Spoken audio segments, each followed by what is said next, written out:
New ইয়র্কের new ইয়র্কের Manhattan থেকে আপনাদের সঙ্গে আছে আমি খালেদ মহিউদ্দিন। আমরা রাষ্ট্রের নানা সংস্কারের কথা শুনছি, আমরা শুনছি অন্তর্বর্তী সরকার সেই কীরকম সিদ্ধান্ত নিয়েছে সেই ব্যাপারে বেশ কিছু উদ্যোগও। তবে সেই সব সিদ্ধান্ত কতটা রাজনৈতিক বুদ্ধিপ্রসূত হচ্ছে আর কতটা নিজেদের বিপদ নিজেরা ডেকে আনা হচ্ছে নানা পর্যায়ে, সেসব নিয়ে কথা বলার জন্য আজ আমাদের সাথে রয়েছেন রাজনৈতিক বিশ্লেষক ও সাবেক সংসদ সদস্য জনাব গোলাম মাওলা রনি। জনাব গোলাম মাওলা রনি, আপনাকে আমাদের অনুষ্ঠানে স্বাগত জানাই। আপনি আমাদের অনুষ্ঠানে আমাদেরকে সময় দিয়েছেন, সেজন্য আমরা আপনার প্রতি কৃতজ্ঞতা জানাই। আমাদের সাথে আরও থাকছেন এবি পার্টির সদস্য সচিব জনাব মুজিবুর রহমান মঞ্জু। জনাব মুজিবুর রহমান মঞ্জু, আপনাকেও আমরা স্বাগত জানাই এবং কৃতজ্ঞতা জানাই আপনি সময় দিয়েছেন আপনার ব্যস্ত সময়ের মধ্যে থেকে। জি, আমরা জনাব গোলাম মাওলা রনির কাছেই প্রথমে একটু জানতে চাইব যে জনাব গোলাম মাওলা রনি, আমরা প্রায় বেশ কিছুদিন ধরে আপনাকে আলাদা করে টক শোতে দেখছি না। আপনি নিজেই আপনার ভিডিও চ্যানেলে কথা বলছেন বেশিরভাগ সময়। আপনি যেহেতু অনেক জনপ্রিয় একজন, সেহেতু আপনার কাছে এটি ঠিক আসলে প্রশ্ন না, আপনাকে একটু মনে করে দিতে চাই আপনার সম্পর্কে বা আপনাকে নিয়ে কথা বলার সময় আমাদের রিসার্চ টিম দেখলো যে ঠিক 13 বছর আগে এই সময়ে bdnews24.com, মানে 13 বছর 1 সপ্তাহ আগে এই সময় bdnews24.com আপনাকে নিয়ে একটি স্টোরি করেছিল, দৌড় জিতে মন্ত্রিত্ব বাগান আবুল হোসেন। আপনি একটি টকশোতে বলেছিলেন যে শেখ হাসিনা কিভাবে করে মন্ত্রী নিয়োগ দিতেন, ওরকম একটি কথা বলতে গিয়ে ওই সময়ের কথা কি আপনার মনে পড়ে যে এখন আপনি ওই সময় বলেন না এরকম কোনো কিছু আমাদের বলতে চান কিনা? একটু জাস্ট দর্শকদের ওয়ার্ম আপ করার জন্য। কিন্তু আমাদের মূল প্রশ্ন হচ্ছে, আওয়ামী লীগের দৌড় এখন কি পলায়নের দিকে নাকি আবার দেশে আসার দিকে? কেউ কেউ এটা বলছেন যে আপনি হঠাৎ করে বা কোনো একটা উদ্দেশ্য সামনে নিয়ে আওয়ামী লীগের পক্ষে ব্যাট ধরছেন বেশি। আপনি যদি আপনার কাছে আমাদের অনেক প্রশ্ন রয়েছে, অনেক প্রশ্ন মঞ্জু ভাইয়ের কাছেও রয়েছে, আপনি যদি একটু আমি খুব সংক্ষেপে বলি একটা করে।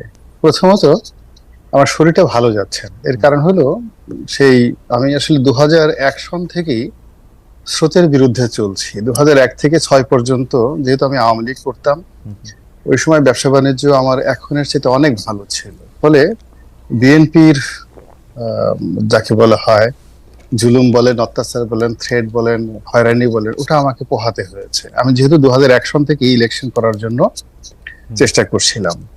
2 নম্বর হলো যে পরবর্তী যখন 111 হলো তখন আমি আর একটা ধরা খেলাম।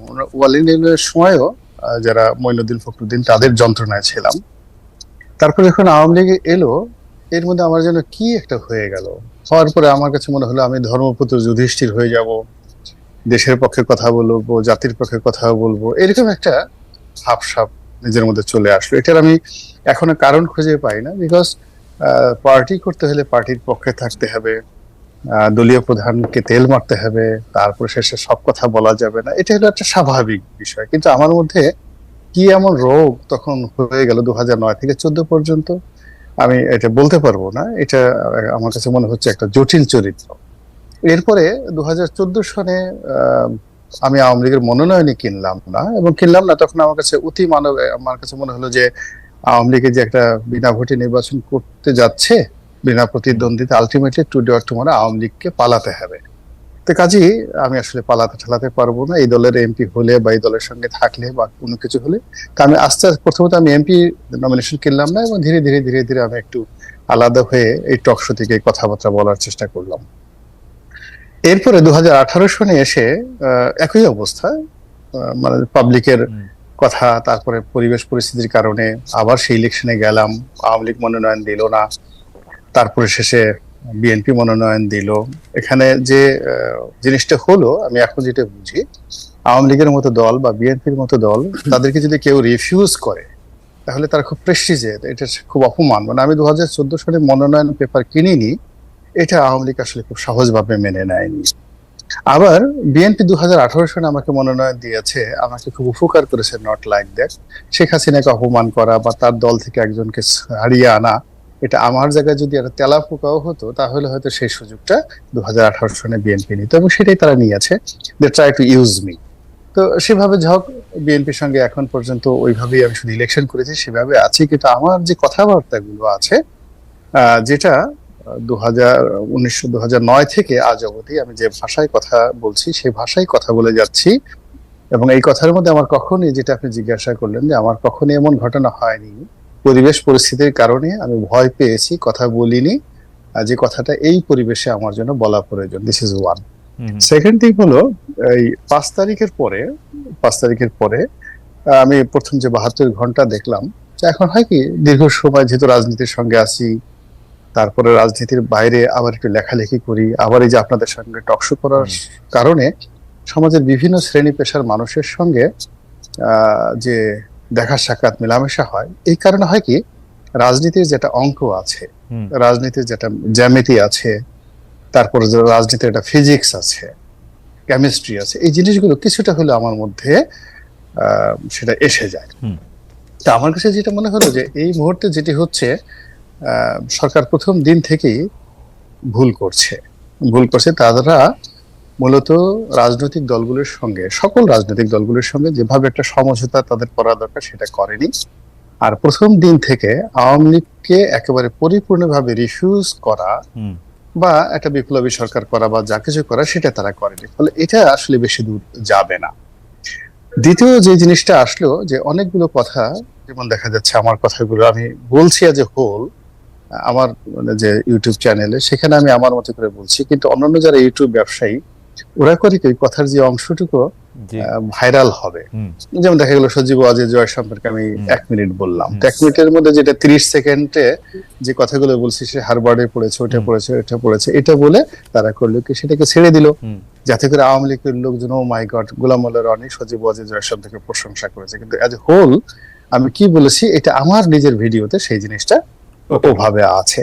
তো আলটিমেটলি আওয়ামী লীগ সম্পর্কে আসলে আমি কোনো কিছুই পজিটিভ বলছি না। আবার আওয়ামী লীগ সম্পর্কে যে নেগেটিভ কথাগুলো আমি এই মুহূর্তে যেভাবে বলছি, আমার এই ভাষার কারণে, উপস্থাপনার কারণে হয়তো সেটাকে গালাগালির মতো মনে হচ্ছে না, কিন্তু অন্যায়কে যারা আওয়ামী লীগকে গালাগালি করছে, তার চেয়ে কিন্তু কঠিন ভাষায় আমি আওয়ামী লীগকে সমালোচনা করছি।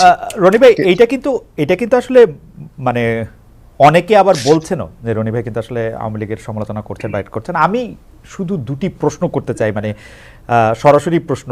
একটি প্রশ্ন হচ্ছে যে বিএনপি কি আপনাকে ত্যাগ করেছে, না আপনি বিএনপিকে ত্যাগ করেছেন? এটা হচ্ছে বিএনপি না, আমি আসলে মূলত 2018 সনে বিএনপির হয়ে নির্বাচন করেছি। তো নির্বাচন করার পরে যেটা হলো, যে বিএনপির বিভিন্ন রাজনৈতিক প্রোগ্রাম, তারপরে শেষে অনুষ্ঠানে আমাকে দাওয়াত করা হয়েছে, বিশেষ করে ঢাকাতে, বা যেহেতু আমার একটা পরিচিত ফেস আছে, বিএনপি চেষ্টা করেছে আমাকে ব্যবহার করার জন্য, কিন্তু আমি ইচ্ছে করে সেই অনুষ্ঠানগুলোতে যাইনি। এই কারণ হলো যে আওয়ামী লীগের মধ্যে আমাকে দেখলে একটা প্রতিহিংসা জাগ্রত হবে। যেমন ধরুন বরিশালে একটা প্রোগ্রাম হলো, তো যারা বিএনপির পরীক্ষিত দীর্ঘদিনের যে নেতা কর্মী রয়েছে, তারা সেখানে গেল, কিন্তু আমি গোলাম মোল্লা রনি যদি বরিশালে যাই, একেবারে ডাইরেক্ট ওখানে ছাত্রলীগের ছেলেরা ফায়ার করে দিত, গুলি করে দিত। এটা বিএনপি সামাল দিতে পারতো না, আমাকেও সামাল দিতে পারতো না। ফলে এই জিনিসটা আমি জনাব তারেক রহমান সাহেবের সাথে খোলামেলা আলোচনা করেছি, যে আমি যদি যাই, আলটিমেটলি আমার কোনো উপকার হবে না, আপনারও সেটা সামাল দিতে পারবেন না, অনুষ্ঠানটা পণ্ড হয়ে যাবে। তার চেয়ে বরং আমি পার্টিকে, যেটা আমার ইন্টেলেকচুয়াল লেভেলে যেটা আমি পারি, আই ক্যান টক, তারপর আই ক্যান রাইট, এই জায়গাটাতে আমি আপনাকে যতটা সবার সাহায্য সহযোগিতা করব, এবং সেই জিনিসটা আমি কিন্তু করে যাচ্ছি। এখন আমি আমার মতো করে যাচ্ছি, এটাকে বিএনপি কিভাবে ওন করছে, কিভাবে এনজয় করছে, কিভাবে রিগ্রেট করছে, আসলে আমি এটা জানি না খালিদ ভাই। এর কারণ হলো, আমার জীবনের সেই প্রথম থেকে একেবারে আই স্টার্ট মাই ক্যারিয়ার 1986, আমি শুধুমাত্র কাজ করে গেছি, আর কাজের ফলাফলগুলো আমার পিছনে পিছনে ছুটেছে, আমি কোনো ফলাফল টার্গেট করে কখনো কাজ করিনি। তার মানে হচ্ছে যে আমরাই অবশ্য আবার বিএনপি নিয়ে প্রসঙ্গটা আবার একটু তুলব, আপনার স্থানীয় কনস্টিটিউয়েন্সিতে, এবং আপনি আসলে বলছিলেন যে ছাত্রলীগের বা যুবলীগের প্রতিক্রিয়াটা আরো অনেক বেশি মারাত্মক হওয়ার কথা, যে আপনাকে যদি ধানের শীষ বা বিএনপির সাথে কোনো কিছু একটা দেখে, সেটা আন্ডারস্ট্যান্ডেবল।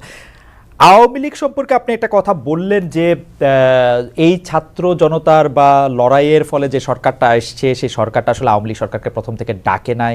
কিন্তু আমাদের প্রশ্ন হচ্ছে, ধরেন রনি ভাই, আপনি সেই সরকারে আছেন, আপনি আওয়ামী লীগকে ডাকতে চান, আপনি কাকে ডাকতেন? আসলে আওয়ামী লীগের কে আছে বাংলাদেশে? আমি প্রথমত এই কথাটা আমি কোথাও বলিনি যে এই সরকার আওয়ামী লীগকে না, একটু আগে যে মানে এই অনুষ্ঠানে, তাহলে আমি শুনতে ভুল করেছি, এই অনুষ্ঠানে যে আপনি আওয়ামী লীগের কথাটা বললেন, সেটা কি বলেছিলেন? যে আওয়ামী লীগকে প্রথম থেকেই একটু বাইরে রাখার চেষ্টা করেছে সরকার, বা ভেতরে নেয় নাই? না না না না, আমি আওয়ামী লীগ, আমি বলছি রাজনৈতিক দল। আওয়ামী লীগের কথা বলেছিলেন রনি ভাই, না, আওয়ামী লীগের কথা একটু করে বলেছেন। আওয়ামী লীগের কথা একটু আমি বলি, জি সেটা একটু বুঝতে চাচ্ছি। জি রনি আমি ভাই। প্রথম থেকে যেটা বলেছি যে যদি এই সরকার একেবারে প্রথম থেকে সমস্ত রাজনৈতিক দলগুলোকে, ছোট বড় সবাই, তাদেরকে একই প্ল্যাটফর্মে এনে একটা জাতীয় সরকার টাইপের কিছু একটা করতে পারতো, বা তাদের কনসাস নিয়ে একটা সুন্দরভাবে একটা সরকার পরিচালনা করতে, এবং সম্মিলিত রাজনৈতিক সিদ্ধান্তে যদি আওয়ামী লীগ, ছাত্রলীগ, যুবলীগ সবগুলোকে নিষিদ্ধ করতো, তাহলে কিন্তু আজকের সমস্যাটা হতো না। কিন্তু আজকে যখনই আওয়ামী লীগ বা ছাত্রলীগকে নিষিদ্ধ করা হচ্ছে, ওই পলিটিক্যাল যে তাদেরকে প্রিভিলেজ দেওয়া হয়নি, এই জন্য অনেক দল দেখা গেল শুধুমাত্র এই কারণে এখন কেউ ছাত্রলীগের পক্ষে, নিষিদ্ধের পক্ষে কথা বলছে না। তো এই জিনিসটা আমি বলার চেষ্টা করছি যে বিপ্লবের প্রথম 7 ডেজ এর মধ্যে যেটা সম্ভব ছিল, ইভেন যেদিন শেখ হাসিনা পালিয়ে চলে গেলেন, ঠিক 24 ঘন্টার মধ্যে তারা যদি থ্রেড দিতেন, তাহলে জনাব চুপ্পু সাহেবও কিন্তু চলে যেতেন, একেবারে চলে যেতেন, 1 মিনিটও দেরি করতেন না তিনি। কিন্তু সকালের ওয়াজ যেমন বিকেলে হয় না, শীতকালের ওয়াজ যেমন গরমকালে হয় না, এখন পুরো পরিস্থিতিতে এমন একটা জটিল অবস্থা ধারণ করেছে যেখানে আসলে কোনো ওষুধই কাজ করবে না, কোনো পলিটিক্যাল অ্যাডভাইস কাজ করবে না। আমার মনে হয় আমি একটু মঞ্জু ভাইয়ের কাছে যাব। আপনি জাতীয় সরকারের কথা বলছিলেন, আপনি আওয়ামী লীগকে বলছিলেন যে প্রথম 7 দিনের মধ্যে আওয়ামী লীগের রাজনীতি নিষিদ্ধ করা দরকার ছিল, সেটি হচ্ছে যে আপনার মানে ভালো হইতো, এখন এটি অনেকটা ইয়ে হয়ে গেছে। আমি একটু বিএনপি সম্পর্কে একটু জানতে চাইবো যে জাতীয় সরকারের আহ্বান যদি বিএনপির কাছে দেওয়া হতো, তাহলে কি এটা বিএনপি নিত, বা বিএনপির জন্য কি এটা লজিক্যাল জাতীয় সরকারে জয়েন করা বা যাওয়া? বিএনপির জন্য ভালো হতো।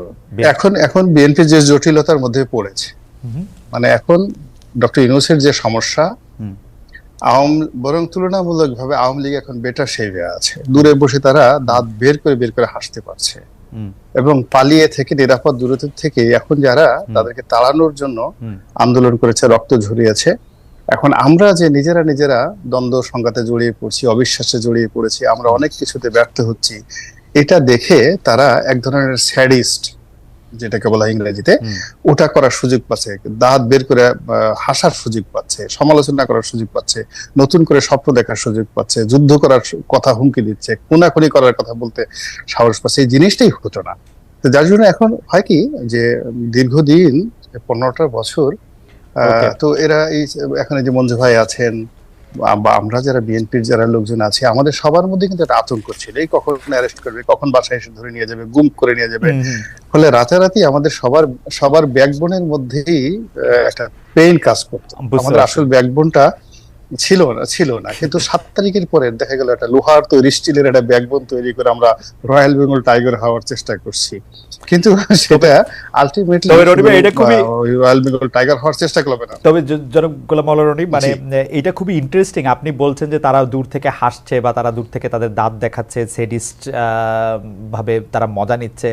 আমরা আসবো আপনার কাছে। অনেকে বলছেন যে আপনার বক্তব্যে তারা সাহস পাচ্ছে, আপনার বক্তব্যে মনে হচ্ছে যে আওয়ামী লীগ একটা বিশাল বড় একটা দল, অথচ সেই পতিত রাজনৈতিক দলটি, যার প্রধানকে পালাতে হয়েছে দেশ ছেড়ে, আমার বিবেচনায় তাদের রাজনৈতিক এবং আদর্শিক ভিত্তি দুর্বল, এটা অনেকেই বলছেন। কিন্তু আপনার কথা শুনলে আবার অনেকে মনে করছে যে এটা তারা অনেক সবল, এটা অনেকে বলছেন। আমি আপনার কাছে আবার আসবো এই ব্যাপারে মন্তব্য নিতে। আমি একটু মঞ্জু ভাইয়ের কাছে আসি। জনাব মুজিবুর রহমান মঞ্জু, আমরা দেখেছিলাম যে যখন এবি পার্টি প্রতিষ্ঠিত হয়, তখন এটাকে বলা হয়েছিল জামায়াতের সংস্কারপন্থীদের দল। কেউ বলেছিল যে এটা জামায়াতের বি টিম, কারণ জামায়াত যদি নিষিদ্ধ থাকে তাহলে এবি পার্টির মাধ্যমে জামায়াতের মতো করে কাজ করবে। আবার আপনারা একটা লম্বা সময় জামায়াতের বিরোধিতা করেছেন, সেটা লোক দেখানো কিনা সেটা আমি জানি না। অনেকে এটা বলেছেন যে আপনারা আসলে আওয়ামী লীগের সময়ে তৈরি আওয়ামী লীগের সি বা ডি পার্টি। আমরা একটু শুনতে চাই যে এবি পার্টি আসলে কি, জনাব মুজিবুর রহমান মঞ্জু। যারা এগুলো বলেছেন তারা এখন কি বলছেন? এখন কি বলছেন সেটা আমরা জানতে চাইবো। দর্শকদের যদি কোনো মন্তব্য থাকে তাহলে এটা আমরা জানাবো। আমাদের মনে হয় যে এবি পার্টি আসলে কি, এই প্রশ্নটা রয়ে যাচ্ছে। আপনারা আসলে যেহেতু আওয়ামী লীগের সময়ে তৈরি, আওয়ামী লীগের হয়ে কথা বলা, বিশেষ করে জামায়াতের জামায়াতে ইসলামীর রাজনীতিকে যখন নিষিদ্ধ করা হয়েছে, তারা যখন অত্যাচারিত হয়েছে, তাদেরকে যখন বাদ দেওয়া হয়েছে, তখন আপনারা রনিবের ভাষায় বলি আপনারা দূর থেকে তাকিয়ে তাকে একটু হেসেছেন। তো সেইটার জন্য লোকজন আপনাদের কেমন ভাবে নেয়, এইটা আমরা একটু জানতে চাই আপনার কাছে, যে মানে আচ্ছা, প্রথম কথা হচ্ছে যে এই প্রশ্নগুলো যখন এসেছে তখন আমরা এই প্রশ্নগুলোর ব্যাপারে তখনই জবাবগুলো দিয়েছি, কিন্তু আসল সমস্যা হচ্ছে কি আমাদের জবাবে তো মানুষ সন্তুষ্ট হবে না, মানুষ কাজ দিয়ে দেখতে চায়। যেমন ধরেন আমরা যখন, এটা আপনিও জানেন, আপনার সাথে আমার আগেও একটা শো হয়েছিল, সেখানে আমি বলেছিলাম আমাদেরকে প্রথমে মানে দুই দিকের কথা শুনতে হয়েছে। কেউ মনে করেছে আমরা সরকারের পক্ষ থেকে সৃষ্ট একটা দল জামাতকে ভাঙার জন্য, আবার কেউ বলেছে যে আমরা জামাতেরই বি টিম, জামাতের ক্রাইসিস হয়েছে বলে তৈরি হয়েছি, জামাতের সুদিন আসলে আবার ফিরে যাব। তো এখন প্রথম কথা হচ্ছে যে সরকারের বি টিম কিনা আমরা, হ্যাঁ, বা সরকারের সৃষ্ট কিনা আমরা, সেটা কিন্তু আমরা তখনই চ্যালেঞ্জ দিয়েছিলাম। এবং এরপর আপনারা দেখেছেন আমরা সংগ্রাম করেছি, আমাদের নিবন্ধন পাইনি, আমাদের দলকে অগ্রসর করতে দেওয়া হয় নাই, আমাদের দলের নিবন্ধনের সব দিক থেকে যোগ্যতা অর্জন সত্ত্বেও তারা আমাদেরকে নিবন্ধন দেয়নি, এবং সরকারের গোয়েন্দা সংস্থা কিভাবে আমাদেরকে হয়রানি করেছে সে বিষয়গুলো আমরা বলেছি। আর জামাতের বিষয়টা তো তখনই ক্লিয়ার হয়েছে, আমরা বলেছিলাম যে আমরা কোনো ধর্মভিত্তিক দল না, আমরা কোনো মতাদর্শ নির্ভর দল না, আমরা সম্পূর্ণভাবে একটা মূলধারার অধিকার ভিত্তিক রাজনৈতিক দল। এবং আমি মনে করি যে আমাদের এই 4-5 বছরের যে পথ চলা, এখানে সবাই এটা বুঝেছে যে এবি পার্টি একটা ইনক্লুসিভ ফর্মের দল, কোনো মতাদর্শিক বা ধর্মভিত্তিক রাজনৈতিক চিন্তার দিকে তাদের অভিমুখ না। তাদের অভিমুখটা এবারে পরিবর্তনটা হয়েছে, যে অধিকার ভিত্তিক চিন্তা থেকেই একটা গণবিপ্লব, এই অভিমুখটাই আমাদের রাজনীতি ছিল। ফলে আপনি দেখবেন যে এখন অনেকেই আমাদের রাজনীতিকে গুরুত্ব দিচ্ছেন, অনেকে আমাদেরকে অ্যাপ্রিসিয়েট করছেন। এবং ইভেন একটা ছোট্ট স্মৃতির কথা বলি, সেদিন একজন বামপন্থী একজন নেতার সাথে খুব দেখা হলো, উনি অন্তরঙ্গভাবে জড়িয়ে ধরলেন। তো তাকে আমি বললাম যে ভাই, আপনারা তো আমাদেরকে কখনোই সবসময় একটু দূরে দূরে রাখার চেষ্টা করেছেন, বিষয়টা কি? উনি তখন আমাকে বলেছেন যে দেখেন, 5 তারিখের পরে আপনাদেরকে আমরা খুব ভালোভাবে বুঝতে পেরেছি, আপনাদের ব্যাপারে আমাদের আর কোনো কনফিউশন নাই। আসলে 5 তারিখের পরে অনেকের আপনাদের ব্যাপারে কনফিউশন নাই, এটা অনেকে বলতেছেন, এইটা আসলে কেন আপনি বলবেন? যে মানে আপনাদের এইটার কারণটা কি? যেমন ধরেন আপনাদের দলের যিনি আহ্বায়ক ছিলেন বা যিনি আসলে প্রধান ব্যক্তি জনাব তাজুল ইসলাম, তিনি তিনি তিনি তিনি অ্যাটর্নি জেনারেলের পদমর্যাদায় ট্রাইব্যুনালে আসলে মানে যুদ্ধাপরাধী বা মানবতা বিরোধী অপরাধ ট্রাইব্যুনালে তিনি নিযুক্ত হলেন, মানে চিফ প্রসিকিউটর হিসেবে নিযুক্ত হলেন। মানে এটা কেন? মানে what is the magic behind it? মানে আপনারা এবি পার্টির তো অতটা গুরুত্ব থাকার কথা না, মানে যেটি বলা হয় যে এখানে কোনো ম্যাজিকের বিষয়টা না। আমি আপনাকে বলি, বিষয়টা হচ্ছে যে আপনি তো জানেন যে যেই ট্রাইব্যুনালটা হয়েছে এবং যে ট্রাইব্যুনালটার ব্যাপারে অনেকের নানা ধরনের অবজারভেশন আছে, যে এটা ট্রাইব্যুনালটা প্রপারলি গঠন করা হয় নাই, এখানে অনেক আইনি জটিলতা বা দুর্বলতা আছে। তাজুল ইসলাম সাহেব কিন্তু এই ট্রাইব্যুনালের অপোজিট পার্টে উনি একজন খুবই টপ প্রসিকিউটর ছিলেন গভর্নমেন্টের বিপক্ষে। তো সেখানে উনি কিন্তু অনেকগুলো রিফর্মের কথাগুলো তখনও বলেছেন, পরেও বলেছেন। ফলে যেটা আমরা দেখেছি যে এই তাজুল ইসলাম সাহেব যেহেতু এই ট্রাইব্যুনালের ব্যাপারে একজন এক্সপার্ট হিসেবে নিজেকে প্রতিষ্ঠিত করতে পেরেছেন তার ভূমিকা দিয়ে, ফলে যখনই এই ট্রাইব্যুনাল গঠন করার বিষয়টা এসেছে, তখন আপনি দেখবেন কিন্তু এটা আপনাদের স্মৃতিতে থাকার কথা, তখন কিন্তু এই ওপেন ডিসকাশন গুলো বিভিন্ন সময় হয়েছে যে ট্রাইব্যুনালের কার্যক্রম কেমন হওয়া উচিত। তো ফলে তাজুল ইসলামের ব্যাপারে আইন মন্ত্রণালয় থেকে যখন আগ্রহ প্রকাশ করা হলো, তখন কিন্তু আমরা দলীয়ভাবে বসেছি যে আমাদের দলের পক্ষ থেকে এই ধরনের গভর্নমেন্টের এত হাই প্রোফাইলে আমরা পার্টিসিপেট করব কিনা। তখন আমাদের দলে কিন্তু এটা নিয়ে ডিবেট হয়েছে, কেউ বলেছে যে না এটা উচিত হবে না, কেউ বলেছে এটা ন্যাশনাল লেভেলে দলের মধ্যে আলোচনা করে করছেন। কিন্তু আপনার একটা কথা নিয়ে দর্শকরা যেহেতু মন্তব্য করছেন, মঞ্জু ভাই, আমি এইটা নিয়ে রনি ভাইয়ের একটা মন্তব্য শুনতে চাই, জাস্ট একটা মন্তব্য, আপনি কন্টিনিউ করবেন। রনি ভাই, আপনার কাছে কি মনে হয় যে জামায়াতে ইসলামী থেকে বেরিয়ে ধর্ম ছাড়া একটি বা ধর্মকে প্রাধান্য না দিয়ে একটি রাজনৈতিক দল করার যে এবি পার্টি, সেটি কি বাংলাদেশের লোকেরা মেনে নিবে, মেনে নিচ্ছে বা পছন্দ করছে, বা এটা কি তাদের জন্য একটা স্মার্ট মুভ ছিল? আপনি যদি 1-2 লাইন একটু বলতেন যারা এই দলটি করছেন। না, প্রথমত আমি এই দলটার একেবারে গঠনের প্রথম দিন থেকে বা তারও আগের থেকে এদের ইন্টারনাল অনেকগুলো মিটিং আমার সঙ্গে হয়েছে। তাজুল সাহেব আসছে, মঞ্জু সাহেব আসছে, বা আমরা বসছি একাধিকবার। এবং উনি যখন জামাতে ছিলেন তখনও জামাতের পক্ষ হয়ে ওনার সঙ্গে আমার অনেক আলাপ আলোচনা হয়েছে। মূলত আমি আওয়ামী লীগ করলেও জামাত ঘরানার যারা লোকজন ছিলেন, ইনক্লুডিং জামাতের আমির থেকে শুরু করে যারা সেক্রেটারি জেনারেল, তাদের সবার সঙ্গে যে কোনো একটা ব্যাপারে তারা আমার সঙ্গে মত বিনিময় করতেন।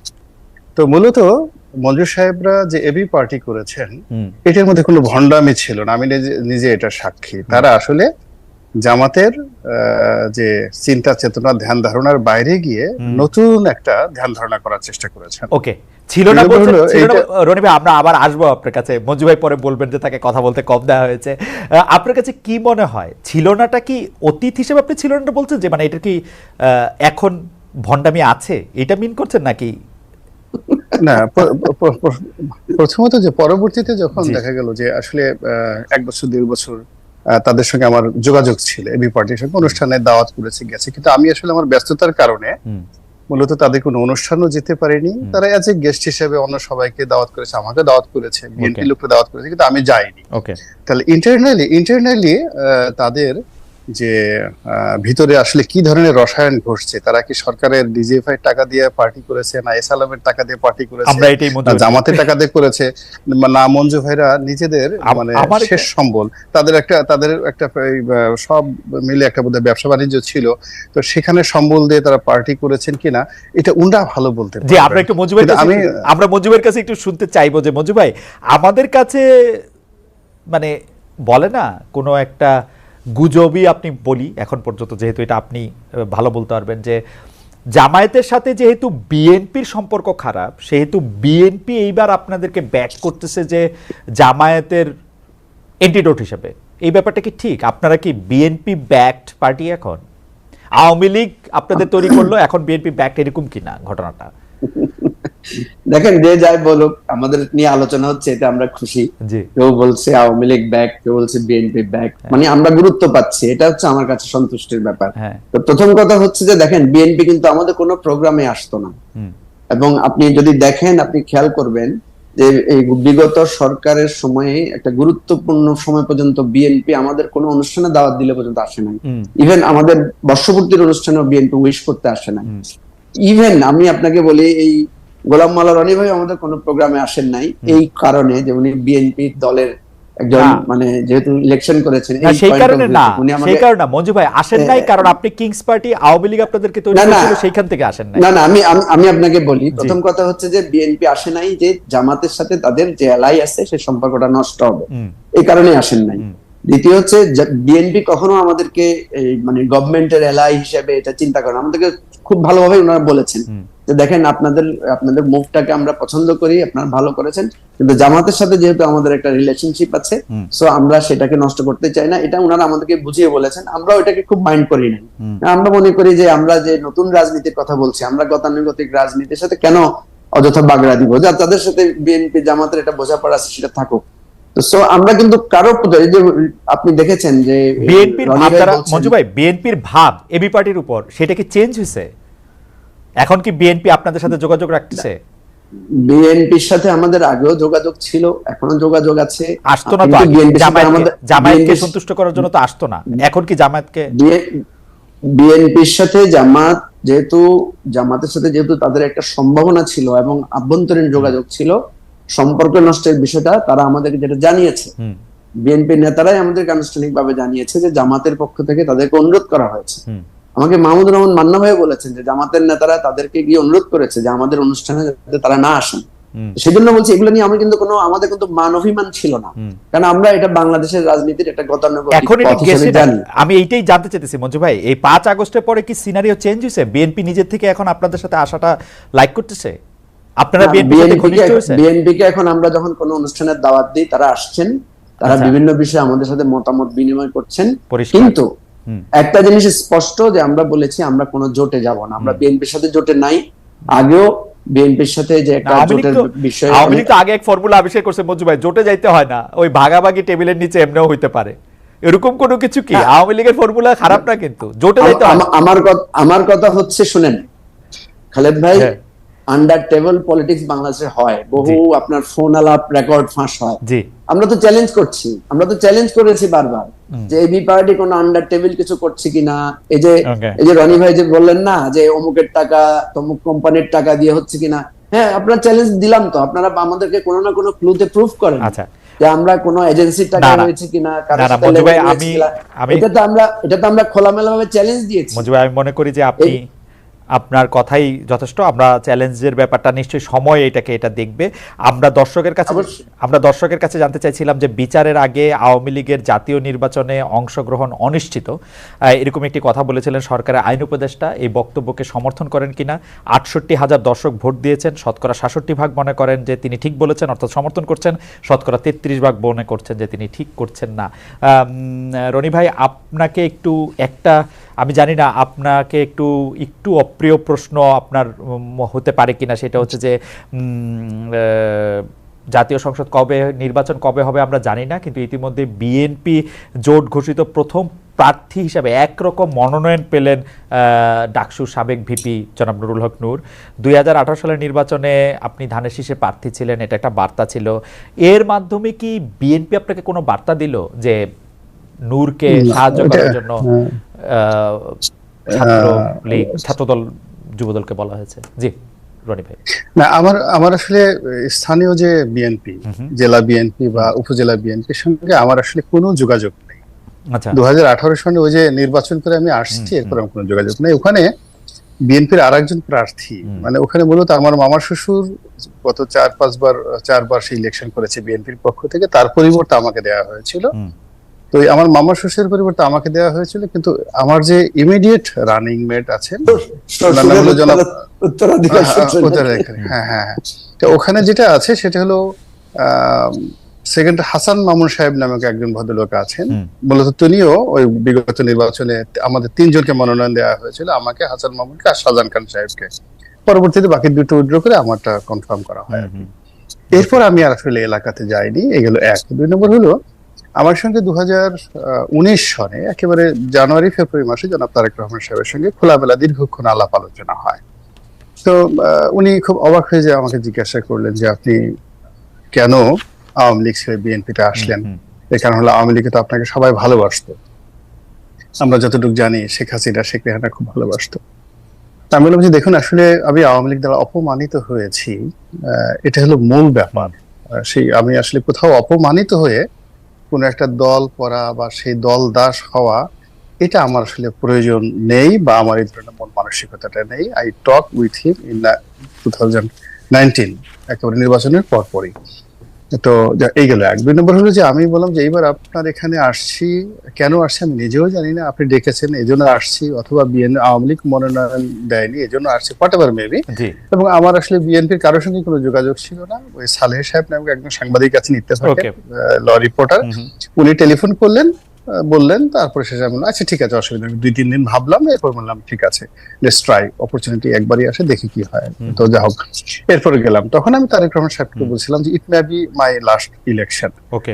আমি আপনি আমাকে নির্বাচনে নমিনেশন দিয়েছেন, এই পর্যন্তই আমি কৃতজ্ঞ এবং আপনার প্রতি সারা জীবন কৃতজ্ঞ থাকবো, কিন্তু এর বিনিময়ে আমি বিএনপির কোনো পদ চাই না, পদবি চাই না, এমনকি আগামীতে যে মনোনয়ন চাইবো আই এম নট শিওর। এটা কিন্তু আমি তাকে 2019 সনে জানিয়ে দিয়েছি। এখন সেই প্রেক্ষাপটটা আমি জানি, তারেক রহমান সাহেব জানেন, দলের হাইকমান্ড জানেন।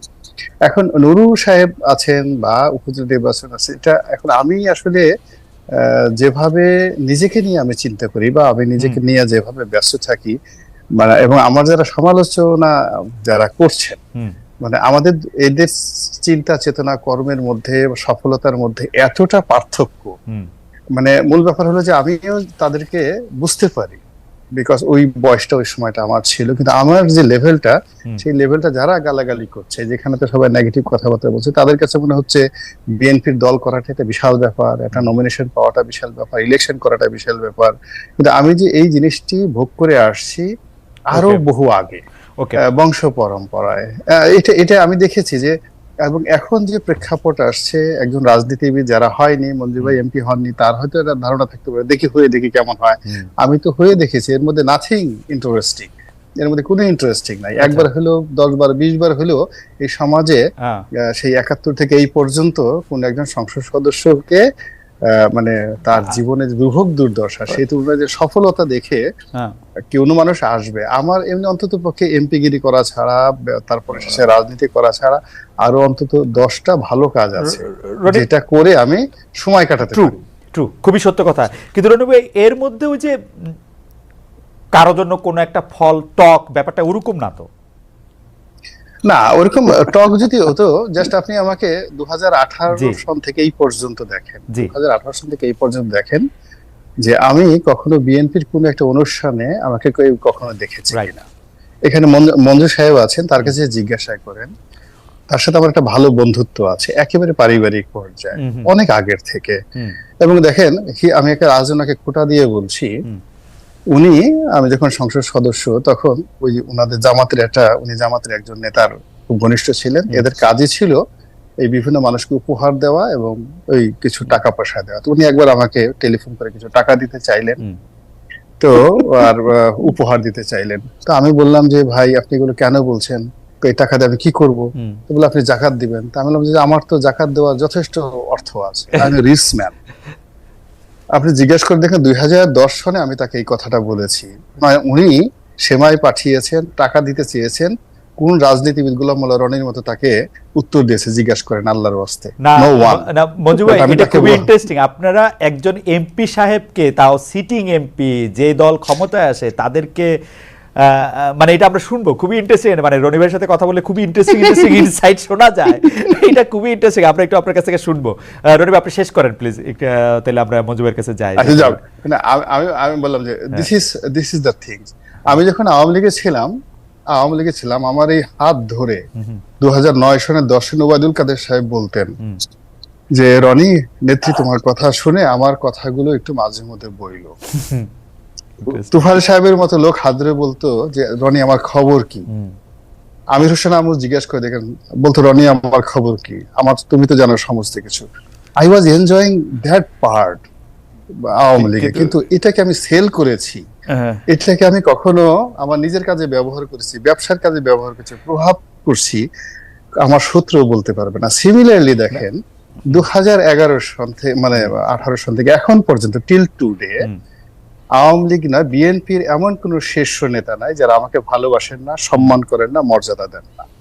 এবং আমি যদি একটা টেলিফোন করি, এই ফোন ধরবেন না বা কল ব্যাক করবেন না, বিএনপিতে এরকম কোন শীর্ষ নেতা নেই। এই আপনার অনুসারে বলছি।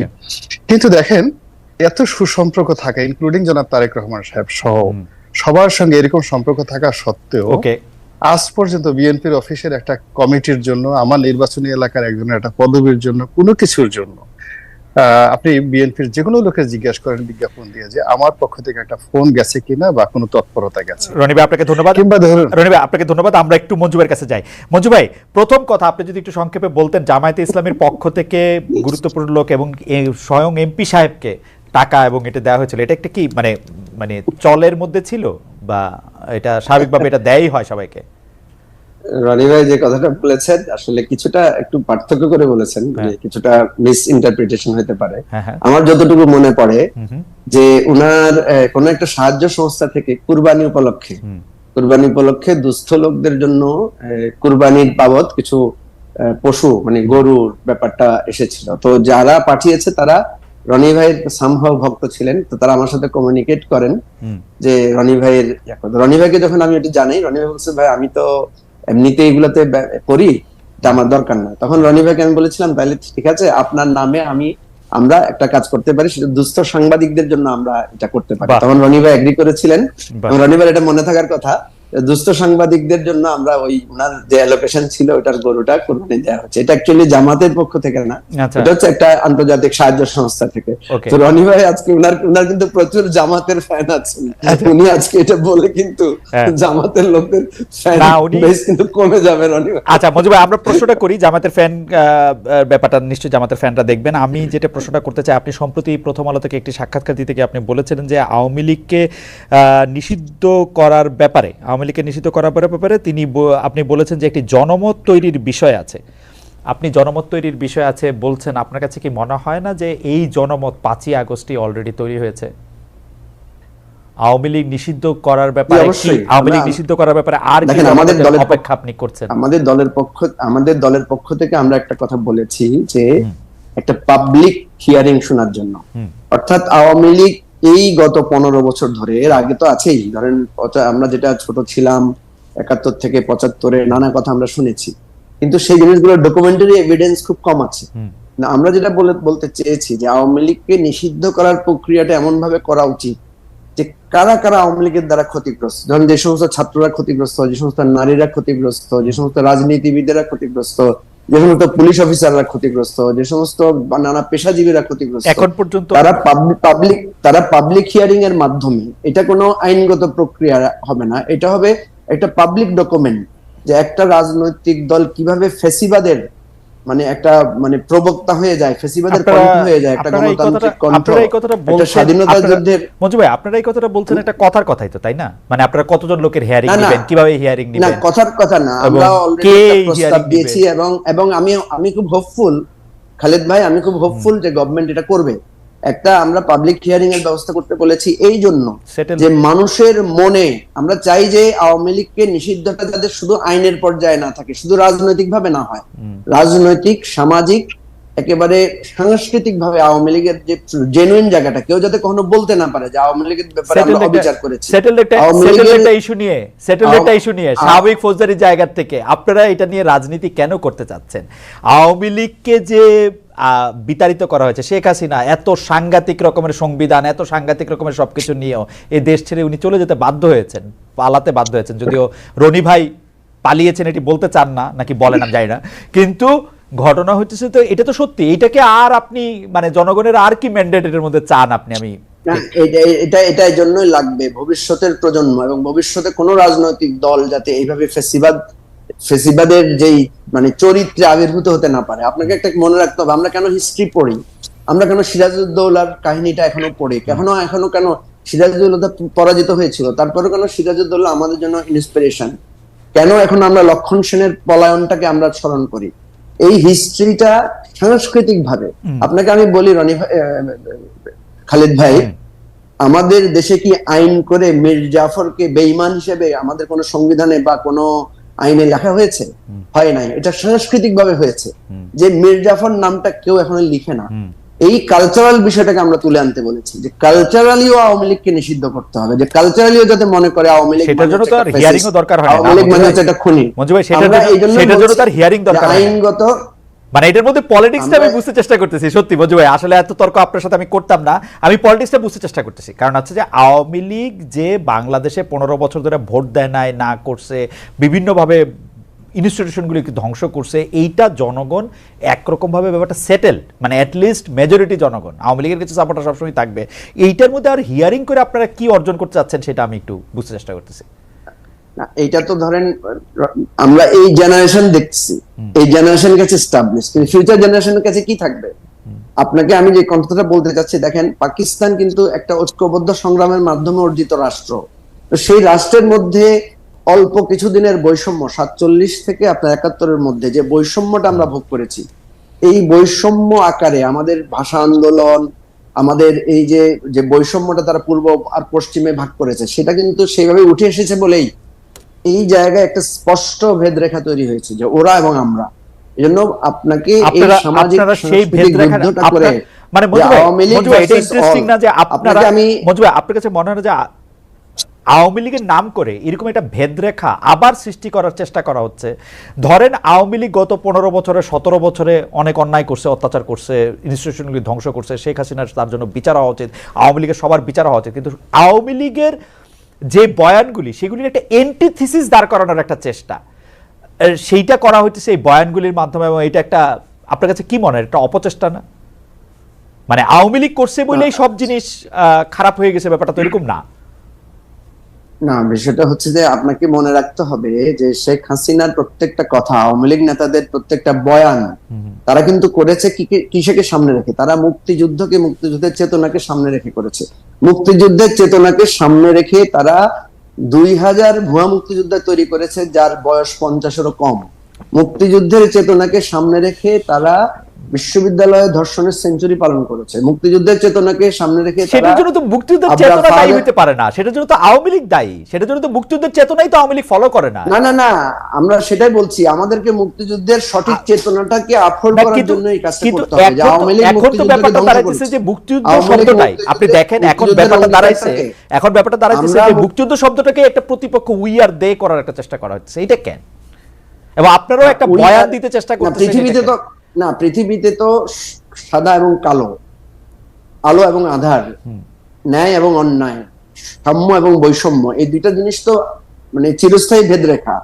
এই জন্য আওয়ামী লীগ যে বৈষম্যের প্রতীক, এটা তো এবারে মানে প্রতিষ্ঠিত হয়েছে। আওয়ামী লীগ, আমরা যেটা আমরা বলতে চাচ্ছি এটাকে কালচারালি, পলিটিক্যালি আওয়ামী লীগ মানে আমি জানার জন্য করছি, আওয়ামী লীগ 2009 থেকে 2024 সাল পর্যন্ত আওয়ামী লীগের কৃত অপরাধের জন্য আওয়ামী লীগের 1971 সালের অবস্থান কি বাতিল হয়ে যায়?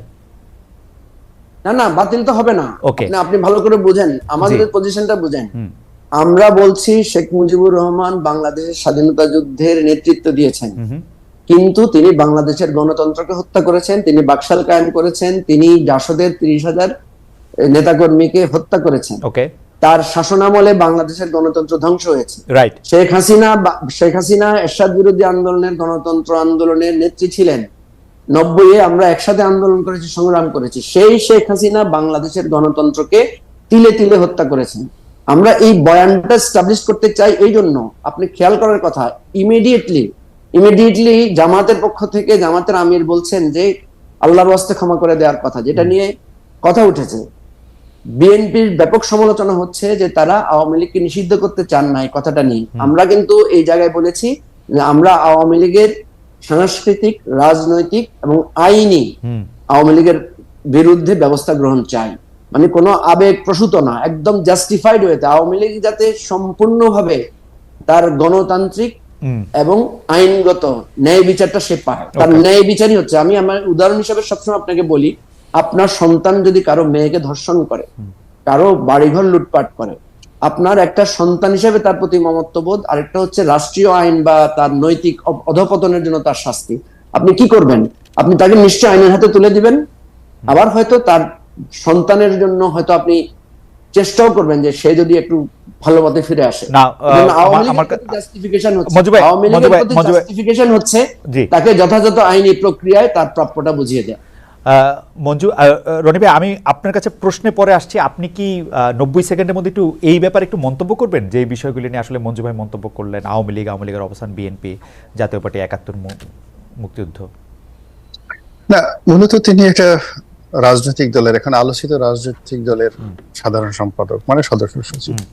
তার ভিন্ন মত থাকতে পারে এবং তিনি যে বক্তব্যটি বলতে চেয়েছেন, আমার দৃষ্টিকোণ থেকে যেটা মনে হচ্ছে যে তিনি আওয়ামী লীগকে রাজনৈতিক ভাবে মোকাবেলা করতে চাচ্ছেন, আইনগত ভাবে নয়। তারপরে তিনি আওয়ামী লীগকে সাংস্কৃতিক ভাবে মোকাবেলা করতে চাচ্ছেন, কৃষ্টি দ্বারা, কালচার দ্বারা তিনি মোকাবেলা করতে চাচ্ছেন। তো এটা, আমি তো এর মধ্যে খারাপ কিছু দেখছি না। আপনি পলিটিক্স করে আওয়ামী লীগকে খারাপ, মানে আওয়ামী লীগের লোকজন প্রচার করছে তারা মেট্রো রেল করেছে। আপনি যদি বলতে পারেন যে মেট্রো রেল, এটা দিয়ে 3টা মেট্রো রেল হতো। মঞ্জু ভাইরা যদি, আওয়ামী লীগের লোকজন বলছে আমরা পদ্মা ব্রিজ করেছি, যদি তাদের লোকজনকে বিশ্বাস করানো যায় এটা 4টা পদ্মা ব্রিজ করা যেত, তোমরা বাকি টাকা চুরি করেছো। তারপর যদি আওয়ামী লীগের লোকজন বলে আমরা রূপপুর, মানে এই যে জিনিসগুলো, মানে আমিও যে জিনিসটা প্রচার করে যাচ্ছি সেটা হলো যে কখনো অ্যাডমিনিস্ট্রেটিভ পাওয়ার ব্যবহার করে, গোলা বারুদ ব্যবহার করে, অস্ত্র ব্যবহার করে কোনো রাজনৈতিক মতাদর্শ দল, এমনকি মানুষের বিশ্বাসকে বন্ধ করা যায়।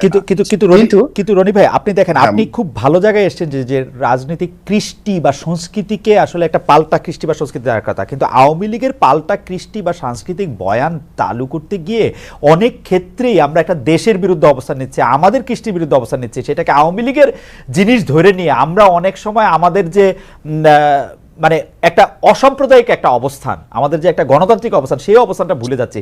সেইটা কি মানে একটা মনে হয় কিনা আপনার? না, আমার এটা মনে হয় এটা এর জন্য আসলে আমরা রাজনৈতিক দল, বিশেষ করে বিএনপি এবং আওয়ামী লীগ, দুটো রাজনৈতিক দলই দায়ী বিভিন্ন সময়টিতে।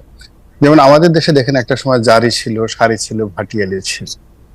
এখন এইগুলোকে বাদ দিয়ে একটা সময় বললো যে না, ওইগুলো চলবে না, সব জায়গাতে শুধু ওয়াজ চলবে, কি করবে। এক সময় অনেক কীর্তন হতো, মানে আমাদের যে একটা মাল্টি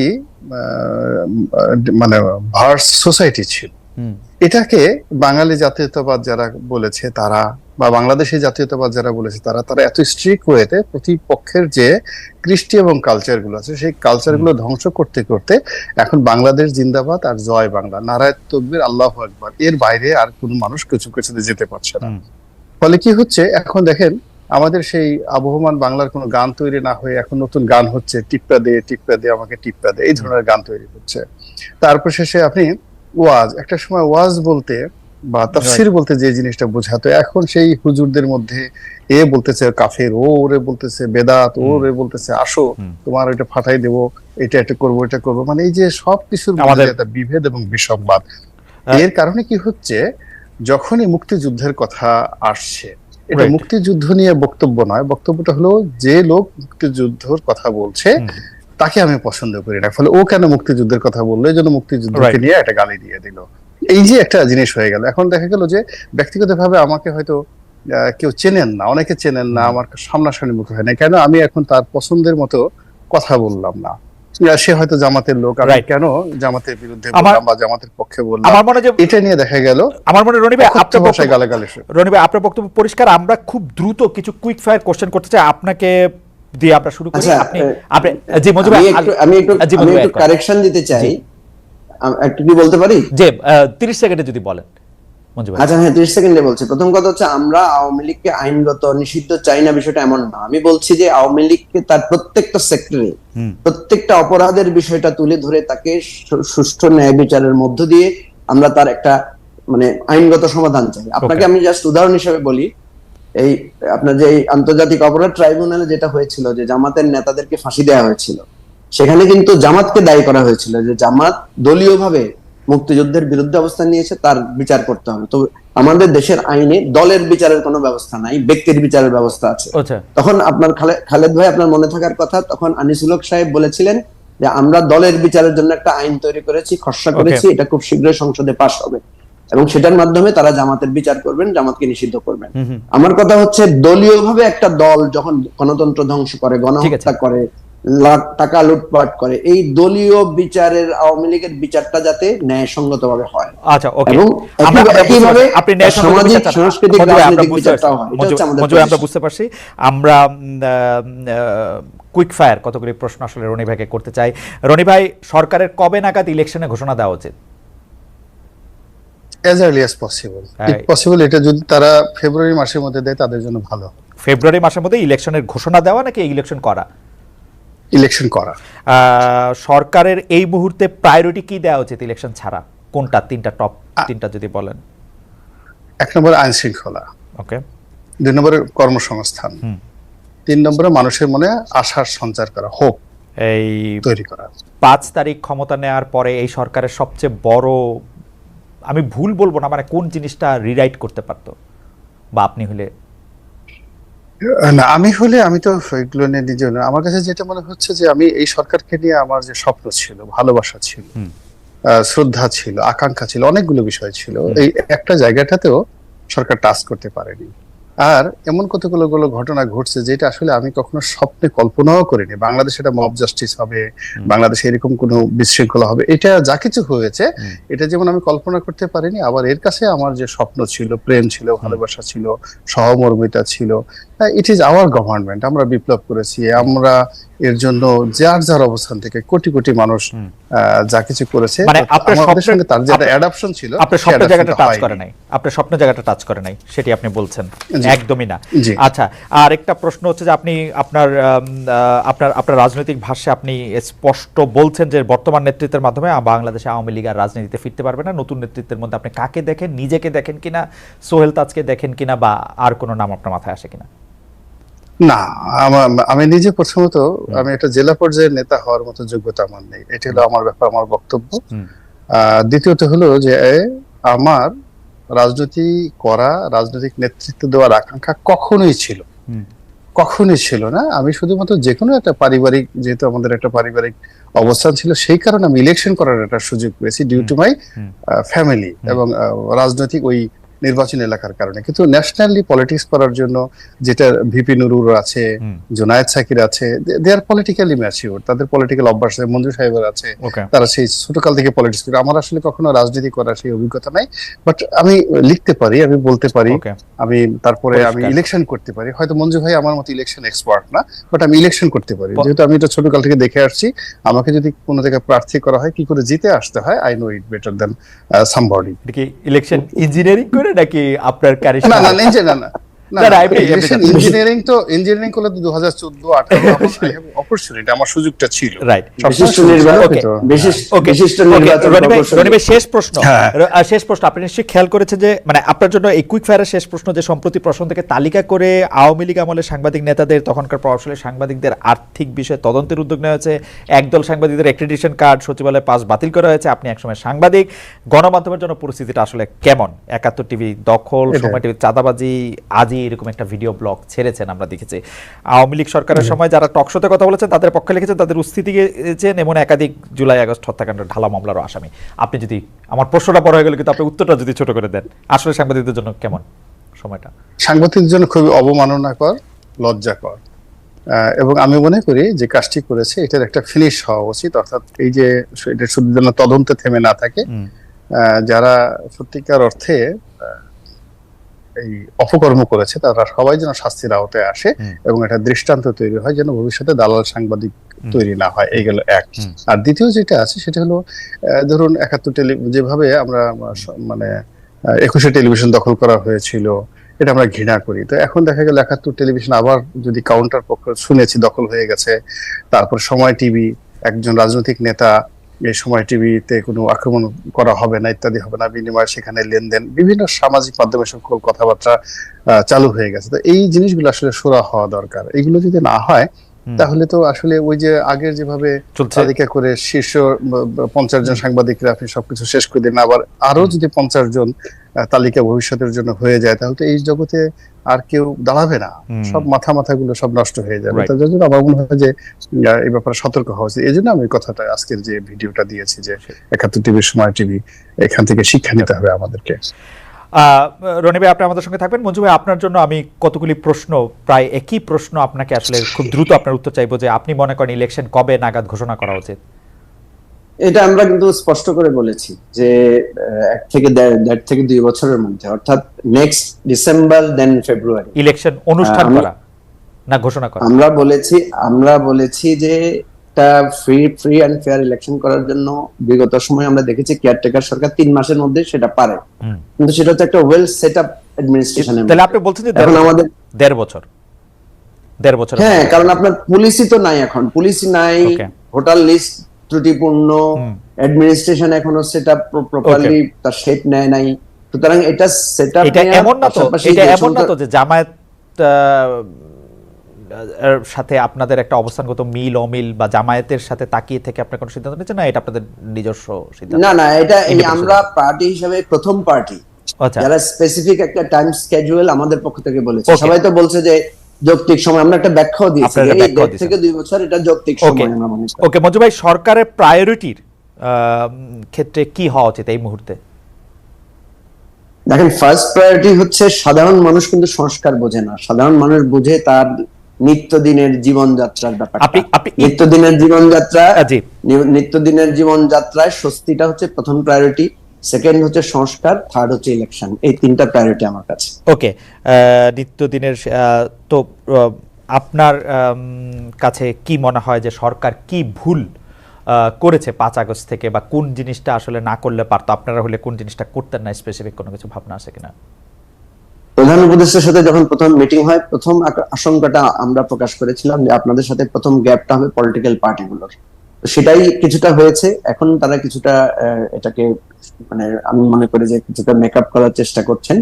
2 নম্বর যেটা হচ্ছে যে সরকারের ফার্স্ট প্রায়োরিটি দেওয়া উচিত ছিল নিত্যদিনের আমাদের বাজার পরিস্থিতি, যানজট এবং প্রশাসনকে একটা স্টেবল জায়গায় নেওয়া, পুলিশকে একটা স্টেবল জায়গায় নেওয়া, এই- প্রথমেই স্বরাষ্ট্র মন্ত্রণালয়ে 2বার চেঞ্জ করাটা, এটা আমার কাছে মনে হয় টেকনিক্যাল ভুল হয়েছে। আমরা একটু দর্শকদের এটা- মঞ্জু ভাই একটু ধরবেন, আমরা একটু দর্শকদের উদ্দেশ্যে বলি, আপনারা জানেন যে আমাদের ইউটিউবের এই শো আসলে চ্যানেল 24-এও সরাসরি দেখানো হচ্ছে, কিন্তু চ্যানেল 24-এর নিয়মিত খবর এবং অনুষ্ঠানের জন্য চ্যানেল 24 এখন ফিরে যাচ্ছে তাদের স্টুডিওতে। আমরা থাকছি আর কিছুক্ষণ আসলে আমাদের দুই অতিথিকে নিয়ে। মঞ্জু ভাই আপনি কন্টিনিউ করবেন। তাহলে আপনি বলছিলেন যে সরকারের ভুলের মধ্যে স্বরাষ্ট্র মন্ত্রণালয় 2বার পরিবর্তন করা অতি অল্প সময়ের মধ্যে, সেটি স্বরাষ্ট্র মন্ত্রণালয়টাকে খুব স্ট্রংলি পজিশন নেওয়া দরকার ছিল, সেই জায়গায় এখনো উইকনেস সিরিয়াসলি রয়ে গেছে। ওকে, এই সরকার সাংবাদিকদের জন্য কেমন, সংবাদ মাধ্যমের জন্য কেমন, গণমাধ্যমের জন্য কেমন? সংবাদ মাধ্যমের জন্য জায়গাটা আসলে শুধু সংবাদ মাধ্যম আলাদা হবে না, টোটাল জায়গাটা এত বেশি ফ্রেজাইল, আমাদের এখানে এত বেশি ভগ্ন অবস্থা হয়েছে, সাংবাদিকদের জায়গাটা সবচেয়ে বেশি ক্ষতিগ্রস্তটা হয়েছে। আপনি জানেন যে লাস্ট শেখ হাসিনার উপস্থিতিতে সাংবাদিকদের যে একটা মিটিং হয়েছিল, সেখানে সাংবাদিকদের পক্ষ থেকে যারা যারা মালিকরা বা বড় বড় সম্পাদকেরা যে ধরনের অ্যাগ্রেসিভ বক্তব্য দিয়েছেন, সেটা ছিল বাংলাদেশের ইতিহাসের জন্য সবচেয়ে ভয়াবহ, এবং এটার কারণে আজকে সংবাদপত্র, আজকে টেলিভিশনগুলো একটা বিপদে পড়েছে। তো আমরা চেষ্টা করছি এই বিষয়টা যাতে আরো কিভাবে কম ক্ষতিগ্রস্ততা দিয়ে এটাকে সেভ করা যায়, এটাকে আবার একটা শেপে আনা যায়। কিন্তু দুর্ভাগ্য হচ্ছে যে বাস্তবতাটা খুবই আমাদেরকে উপলব্ধি করতে হবে, কারণ আপনি জানেন যে আমাদের দেশের মানুষ এমন একটা ট্রমার মধ্যে দিয়ে গিয়েছে, এই ট্রমাটা রিকভারি হতে একটা নির্দিষ্ট সময় লাগবে। ওকে, তারপরেও আমরা বারবার বলছি যে সংবাদ মাধ্যমকে যদি আমাদের এই হিংসা বিদ্বেষের ভেতর থেকে বাইরে রাখা যেত, আমরা অনেক উপকৃত হতাম। মঞ্জু ভাই আপনাকে ধন্যবাদ। আমার শেষ প্রসঙ্গ আজকের জন্য, অনেকে এই প্রশ্নটা আসলে মন্তব্যটা আমার জন্য মানে আমাকে উদ্দেশ্য করেও করেছেন, মানে আমাদের দুই সম্মানিত অতিথির উদ্দেশ্য করেছেন। আমরা প্রথমে রনি ভাইকে শুনবো, পরে মঞ্জু ভাইকে শুনবো। রনি ভাই, প্রসঙ্গটা হচ্ছে এরকম, কেউ কেউ আমাকে প্রশ্ন করছেন যে আপনি কি মনে করেন আওয়ামী লীগের কোটি কোটি সমর্থক রয়েছেন এবং তাদেরকে এই রকম কথা বলেই শুধু ভেনিশ করে দেওয়া যাবে, বা ভেনিশ করাটা আপনারা ভেনিশ ধরে নেবেন, এটা হওয়াটা কি বাস্তব কিনা? রনি ভাই, আপনি যদি 1 মিনিট একটু মন্তব্য করতেন যে আওয়ামী লীগের কোটি কোটি সমর্থক আছেন, আমরা কি আসলে তাদেরকে নাই বললাম, তারা নাই হয়ে গেল, এরকম হওয়া সম্ভব কিনা? না, অসম্ভব। আরেকটা লাইন কি বলবেন, একটু ব্যাখ্যা কি বলবেন? মূলত হয় কি, আপনি যদি সংখ্যা তত্ত্ব ধরেন, আপনি যদি যুদ্ধ করতে যান কারোর সঙ্গে, 100 লোক সঙ্গে যুদ্ধ করতে হলে আপনাকে অ্যাটলিস্ট 90 জন লোক লাগবে। কাজেই আওয়ামী লীগের যদি কোটি কোটি লোক থাকে সারা বাংলাদেশে ছড়িয়ে ছিটিয়ে, তাদের অন্তর থেকে আওয়ামী লীগকে দূর করার জন্য, শরীর মন মানুষের থেকে দূর করার জন্য আপনাকে ঠিক সমপরিমাণ সংখ্যক লোক লাগবে। এটা কেবলমাত্র বিএনপির আছে। তো বিএনপি তো প্রথম থেকে চেষ্টা করেছে, বিভিন্ন সময় সেটা পারেনি। দ্বিতীয়ত হলো যে আওয়ামী লীগ একটা বিশ্বাস, একটা আদর্শ, একটা ভালোবাসা, এবং সেখানে আওয়ামী লীগ ধরে যদি নেতিবাচক ধরেন, নেতিবাচক অনেক কিছু আছে। সব মিলিয়ে মানে আওয়ামী লীগের যে একটা কম্প্যাক্ট পলিটিক্যাল থিওলজি রয়েছে, পলিটিক্যাল ধর্মতত্ত্ব যেটা রয়েছে, ওটা মানে ঠিক অনেকে যেমন বদরুদ্দৌমি সাহেবের মতো লোক বলেছেন যে মুসলিম লীগের মতো আওয়ামী লীগের অবস্থা হবে, কিন্তু নট লাইক দ্যাট। মুসলিম লীগ যেভাবে ধ্বংস হয়েছে, ওটার প্রেক্ষাপট আওয়ামী লীগ সেভাবে হবে না। ফিউডাল সোসাইটিকে নিয়ে করতে। রনি ভাই আপনাকে ধন্যবাদ। মঞ্জু ভাই আপনার 1 মিনিট, আমার আসলে সময় শেষ, তারপরও আপনাকে। আমি মনে করি রাজনীতির মূল জায়গাটা হচ্ছে নৈতিকতা। নৈতিকতা যদি মানুষের মানে বিপর্যয় নামে, তাহলে সংখ্যাতত্ত্ব সেখানে কাজ করে না। এটা 75-এও দেখা গেছে যে একটা ভয়ানক পরিস্থিতির মধ্যে আওয়ামী লীগ একেবারে নাই হয়ে গিয়েছিল, সেখান থেকে কিন্তু বিরোধী পক্ষের ভুলের কারণে আওয়ামী লীগ আবার উত্থান ঘটেছে। এবারেও আমি একই রকম ঘটনা মনে করি যে আওয়ামী লীগ যে নৈতিকভাবে পরাজিত হয়েছে, নৈতিকভাবে বিপর্যস্ত হয়েছে, বিরোধী পক্ষ যদি ভুল করে তাহলে আওয়ামী লীগের উত্থানের সম্ভাবনা রয়েছে। আদারওয়াইজ আওয়ামী লীগ ঘৃণিত দল হিসেবে শুধু বাংলাদেশে না, সারা বিশ্বব্যাপী এই দলের আর নৈতিক উত্থানের সুযোগ নাই যদি তারা তাদের চিন্তা এবং মতবাদকে যদি তারা পরিবর্তন না করে। মানে বিরোধী পক্ষ যদি ভুল না করে, তাহলে আওয়ামী লীগের আর আসার আর কোনো সম্ভাবনা নাই। জি, এটা আমি মনে করি যে আওয়ামী লীগের বিরুদ্ধে একটা সমন্বিত, যেমন আমরা পাকিস্তানে ফিরে যাব না, কারণ পুরো পাকিস্তানের বিরুদ্ধে আমাদের পাকিস্তানের যে বৈষম্য, ওটার বিরুদ্ধে জাতি একতাবদ্ধ ছিল। এই একতায় যদি আমরা ঐক্যবদ্ধ থাকি, তাহলে আওয়ামী লীগের রাজনীতি ফেরার কোনো সুযোগ নেই, সংখ্যায় যত বড়ই হোক। মঞ্জু ভাই আপনাকে অনেক ধন্যবাদ, অনেক ধন্যবাদ। গোলাম আলা রনি ভাই আপনাকেও। আমরা দুজন প্রাজ্ঞ রাজনীতিবিদ এবং রাজনীতি বিশ্লেষকের বক্তব্য শুনছিলাম। দর্শক, আপনারা অনেকে আমাদের সঙ্গে ছিলেন। ভবিষ্যতে নিশ্চয়ই আপনাদের